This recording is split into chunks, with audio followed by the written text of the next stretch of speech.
তো বন্ধুরা, ministry of railway থেকে কিন্তু নতুন করে রিক্রুটমেন্ট শুরু হয়ে গেছে। তো বিভিন্ন পোস্টে কিন্তু তোমাদের নিয়োগ শুরু হয়েছে।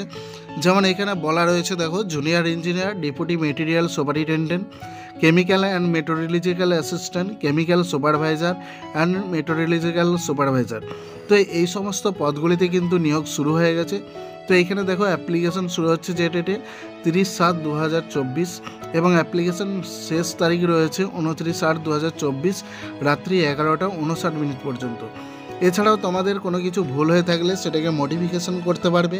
তো তার জন্য ডেট দেওয়া হয়েছে, দেখো, 30/8/2024 থেকে 8/9/2024, অর্থাৎ আগস্টের 30 তারিখ থেকে সেপ্টেম্বরের 8 তারিখ পর্যন্ত কিন্তু তোমরা অ্যাপ্লিকেশনটি কারেকশন করতে পারবে।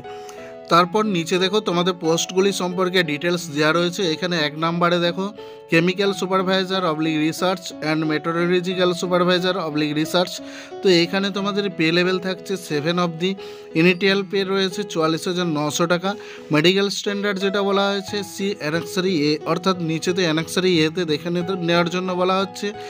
এজ যেটা লাগবে, দেখো, 18 থেকে 36 বছর এবং টোটাল ভ্যাকেন্সি রয়েছে 17টি। এবার 2 নম্বরে যেটা বলা হয়েছে, দেখো, junior engineer, deputy material superintendent and chemical and metallurgical assistant. তো এই পদের জন্য তোমাদের পে লেভেল থাকছে 6। তো বেতন থাকছে 35,400 টাকা। মেডিকেল স্ট্যান্ডার্ড যেটা, সেটা অ্যানেক্সারি এতে আমরা পেয়ে যাব। বয়স যেটা রয়েছে 18 থেকে 36 বছর এবং মোট ভ্যাকেন্সি রয়েছে এখানে 7,934টি। তো টোটাল ভ্যাকেন্সি কিন্তু এখানে 7,951টি। তো এই ভ্যাকেন্সিটি পরে কিন্তু ইনক্রিজ বা ডিসক্রিজ হতে পারে, অর্থাৎ বাড়তে পারে বা কমতে পারে। তারপর দেখো ইম্পর্টেন্ট ইনস্ট্রাকশনস। তো এখানে প্রথমে যেটা বলা হয়েছে, তোমাদেরকে ফর্ম ফিল আপ করার আগে সমস্ত কিছু জেনে নিতে হবে, সব ইনফরমেশনগুলো ঠিকঠাকভাবে জেনে নিতে হবে। 2 নম্বরে বলা হয়েছে তোমাদের যে টেকনিক্যাল কোয়ালিফিকেশন রয়েছে, তো সেই কোয়ালিফিকেশন কিন্তু ফর্ম ফিল আপের আগে তোমাদের কমপ্লিট থাকতে হবে। 3 নম্বরে যেটা বলা হয়েছে, দেখো, পোস্ট প্যারামিটার এবং ভ্যাকেন্সি টেবিল। তো এগুলো কিন্তু দুটো অ্যানেক্সারি এ এবং অ্যানেক্সারি বি হিসাবে টেবিল করা হয়েছে। তো এইখানে 4 নম্বরে যেটা বলা হয়েছে, একটি ক্যান্ডিডেট কিন্তু একটা পোস্টের জন্য অ্যাপ্লাই করবে। নিচে পরিষ্কার বলে দিয়েছে, দেখো, application to more than 1 RRB will lead to reject of all the application. তো এখানে যদি তোমরা একের অধিক অ্যাপ্লিকেশন করে থাকো, সেই ক্ষেত্রে কিন্তু RRB তোমাদের সমস্ত ফর্মগুলিকে রিজেক্ট করে দেবে। 7 নম্বরে দেখো, এই candidate will be disqualified for if it any stage of recruitment or event for thereafter. তো এই ক্ষেত্রেই বলছে, রিক্রুটমেন্ট চলাকালীন যে কোনো সময় কিন্তু একটা ক্যান্ডিডেটকে ডিসকোয়ালিফাইড করা যেতে পারে। কখন? ইজ ফলস ইনকারেক্ট, অর্থাৎ ফলস কিংবা ইনকারেক্ট অ্যাপ্লিকেশন, অ্যানি সুপারিশ। তো কোনো সুপারিশের যদি ইনফরমেশন থেকে থাকে। সিতে যেটা বলা হয়েছে, দ্য এলিজিবিলিটির criteria for the post not satisfied, অর্থাৎ যদি তোমার কোয়ালিফিকেশনের কোনো ত্রুটি থেকে থাকে, সেই ক্ষেত্রেও কিন্তু তোমাকে ডিসকোয়ালিফাইড করে দিতে পারে। 10-এ দেখো এজ, তো এজ আগেই বলেছি 18 থেকে 36 বছর। এইখানে স্টেজ অফ এক্সাম দেখো, there shall be 2 stage of computer based, অর্থাৎ CBT, follow by document verification and medical examination, অর্থাৎ 2টি সিবিটি টেস্ট রয়েছে। তো সিবিটির পর তোমাদের রয়েছে ডকুমেন্ট ভেরিফিকেশন, তারপর লাস্ট রয়েছে, দেখো, মেডিকেল এক্সামিনেশন। 16 নম্বরে দেখো নেগেটিভ মার্কিং। তো এইখানে তোমাদের যেটা বলা হয়েছে, 3টি ভুল অ্যান্সারের জন্য কিন্তু তোমাদের 1 নাম্বার মাইনাস হয়ে যাবে। তো এইখানে কিন্তু তোমরা খুব জেনে শুনে এক্সাম দেবে, অর্থাৎ যেটা পারবে সেটাই কিন্তু করবে। 3টে ভুল হয়ে গেলে 1 নাম্বার কিন্তু মাইনাস হয়ে যাবে। তারপর দেখো এইখানে ভ্যাকেন্সি। তো ভ্যাকেন্সি আগে বলা হয়েছে। মেডিকেল স্ট্যান্ডার্ড, তো মেডিকেল স্ট্যান্ডার্ড এখানে যেভাবে দেওয়া হয়েছে সেই ক্রাইটেরিয়াগুলো তোমাদের থাকতে হবে। A3-তে দেখো ফিজিক্যাল ফিট যেটা বলা হয়েছে, ডিস্টেন্স ভিশন এবং নিয়ার ভিশন, এগুলো তোমরা একটু মিলিয়ে নেবে। 2-এতে B1-এও তাই রয়েছে, distance vision 6/9, 6/12 with or without glasses, অর্থাৎ গ্লাস ছাড়া এবং গ্লাস সমেত তোমাদের এই ভিশনগুলো চাই। নিয়ার ভিশনও সেরকম বলা হয়েছে। তো এগুলো তোমরা একটু দেখে নেবে। এইখানে দেখো রেলওয়ের ওয়েবসাইটটা কিন্তু দিয়ে দেওয়া হয়েছে, www.indianrailways.gov.in। এই ওয়েবসাইট থেকে তোমরা কিন্তু অ্যাপ্লিকেশন করতে পারবে, বা এই যে নোটিফিকেশনটি তোমরা দেখতে পাচ্ছ সেটাকে কিন্তু ডাউনলোড করতে পারবে। তারপর তোমাদের এইখানে যেটা বলা হয়েছে, দেখো, ন্যাশনালিটি বা সিটিজেনশিপ। তো এইখানে তোমাদের বলা হয়েছে ইন্ডিয়ার সাথে যারা নেপাল এবং ভুটানের বাসিন্দা রয়েছে তারাও কিন্তু অ্যাপ্লিকেশন করতে পারবে। এছাড়া যারা ত্রিপুরা থেকে রিফিউজি রয়েছে 1/1/1962 আগে, তো সেই সমস্ত ব্যক্তিরাও কিন্তু এইখানে অ্যাপ্লিকেশন করতে পারবে। নম্বরে যেটা বলা হয়েছে Pakistan, Burma, Sri Lanka, east Africa countries of Kenya, Uganda, তারপরে আরও রয়েছে জিম্বাবুয়ে, মালয়েশিয়া। তো এই সমস্ত দেশগুলি থেকে যারা মাইগ্রেট হয়ে ভারতে এসছে তারাও কিন্তু অ্যাপ্লিকেশন করতে পারবে। 5 দেখো এজ লিমিট, তো এখানে পোস্ট দেওয়া আছে chemical supervisor and public research and metallurgical supervisor and research. তো এইখানে বয়স রয়েছে 18 থেকে 33 বছর। এজ অ্যাপ্লিকেবল দ্য সিএন, এখানে রয়েছে 18 থেকে 36 বছর। অর্থাৎ যারা কোভিড প্যান্ডেমিকে আক্রান্ত হয়েছিল তাদের ক্ষেত্রে কিন্তু 3 বছর বাড়ানো হয়েছে। ঠিক জুনিয়র ইঞ্জিনিয়ারিংয়ের ক্ষেত্রেও কিন্তু একই।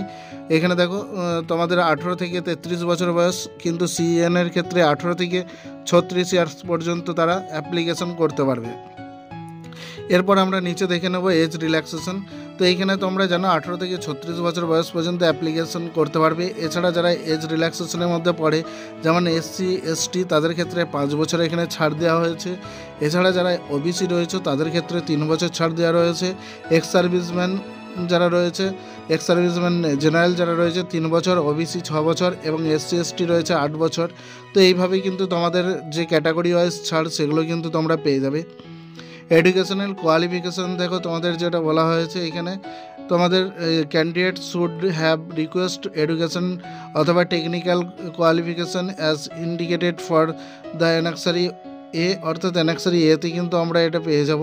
এছাড়া এখানে এক্সামিনেশন ফি দেখে ইউআর ক্যাটাগরির জন্য 500 এবং এসসি এসটি এক্স সার্ভিসম্যানদের জন্য রয়েছে 250 টাকা। তো এইখানে বলা হয়েছে সিবিটি টেস্ট 1, সিবিটি টেস্ট যার কমপ্লিট হবে সে কিন্তু এই টাকাটা রিটার্ন পেয়ে যাবে। এছাড়া তোমরা যদি সিবিটি না দিয়ে থাকো তাহলে কিন্তু এটা রিটার্ন পাবে না। তো এইখানে তোমাদের রিক্রুটমেন্ট প্রসেস আগে বলেছি 3টি স্টেজে হবে। এইখানে তোমাদের ফার্স্ট সিবিটি হবে, তারপর document verification, last medical examination. তারপরে এখানে দেখো তোমাদের যে এক্সাম রয়েছে ফার্স্ট সিবিটিতে সেটা হচ্ছে 90 মিনিট সময় রয়েছে তোমাদের। এখানে 100টি কোশ্চেন থাকবে, আর যারা ফিজিক্যাল হ্যান্ডিক্যাপ রয়েছে তাদের জন্য 120 মিনিট থাকবে। তো এইখানে তোমাদের যেগুলো থাকছে দেখো, ম্যাথামেটিক্স থাকছে 30 নম্বরে, জেনারেল ইন্টেলিজেন্স অ্যান্ড রিজনিং থাকছে 25টি কোশ্চেন 25 নাম্বার থাকবে, জেনারেল অ্যাওয়ারনেস থাকবে 15টি কোশ্চেন 15 নাম্বার এবং জেনারেল সায়েন্স রয়েছে। তো এইভাবে 90টি কোশ্চেন থাকবে 90 নম্বরে। সিবিটি 2তেও তাই রয়েছে, 150 নম্বরের পরীক্ষা, 120 মিনিট সময় পাচ্ছ তোমরা, এবং ফিজিক্যাল হ্যান্ডিক্যাপ যারা রয়েছে তারা 160 মিনিট সময় পেয়ে যাচ্ছ। এখানেও তোমাদের জেনারেল অ্যাওয়ারনেসে 15 নাম্বার, ফিজিক্যাল কেমিস্ট্রিতে রয়েছে 15 নাম্বার। তো এইভাবে তোমাদের কিন্তু সমস্ত চার্ট ওয়াইজ নাম্বারগুলো দিয়ে দেওয়া হয়েছে। তো এগুলো তোমরা এই নোটিফিকেশান থেকে পেয়ে যাবে। এই নোটিফিকেশানটি ডেসক্রিপশনে দেওয়া থাকবে, সেখান থেকে তোমরা ডাউনলোড করে এর ডিটেলস সমস্ত কিছু জেনে নিতে পারবে। তো এইখানে দেখো ডিসিপ্লিন ম্যাপিং টেবিলস। তো 3 years diploma in engineering or bachelors degree in engineering অথবা টেকনোলজি। এখানে এক্সাম গ্রুপ রয়েছে দেখো, মেকানিক্যাল অ্যান্ড অ্যালাইড ইঞ্জিনিয়ারিং। তো সেখানে mechanical engineering, production engineering, automobile engineering এগুলো কিন্তু প্রয়োজন। তারপর দেখো ইলেকট্রিশিয়ানে রয়েছে ইলেকট্রিক্যাল অ্যান্ড অ্যালাইড ইঞ্জিনিয়ারিং। সেখানে electrical engineering combined of any sub stream of basic stream of electrical engineering. তো এই কোয়ালিফিকেশানগুলো কিন্তু তোমাদের লাগবে। তারপর টেবিল 2তে দেখো বিএসসি সাথে কেমিস্ট্রি অ্যান্ড ফিজিক্স। তো এখানে তোমাদের সিএমএ গ্রুপের লাগবে। এবারে দেখো এখানে degree or its equivalent in chemical technology. তো কেমিক্যাল টেকনোলজির উপর তোমাদের ডিগ্রি লাগবে। এছাড়াও তোমাদের লাগছে মেটারোলজিক্যাল ইঞ্জিনিয়ারিংয়ের ডিগ্রি। তো এইখানে তোমাদের গ্রুপ যেটা রয়েছে কেমিক্যাল অ্যান্ড মেটারোলজিক্যাল সুপারভাইজার। তো এই ক্ষেত্রে কিন্তু এটা লাগবে। তো তারপর দেখো হাউ টু অ্যাপ্লাই। তো এখানে কীভাবে অ্যাপ্লাই করবে সেই ইনস্ট্রাকশনসগুলো এখানে দেওয়া রয়েছে, তো চাইলে তোমরা পড়ে নিতে পারো।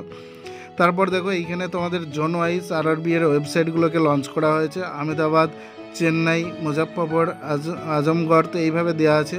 তো কলকাতার ওয়েবসাইট রয়েছে দেখো www.rrbkolkata.gov.in। এই ওয়েবসাইট থেকে কিন্তু তোমরা অ্যাপ্লিকেশন করতে পারবে।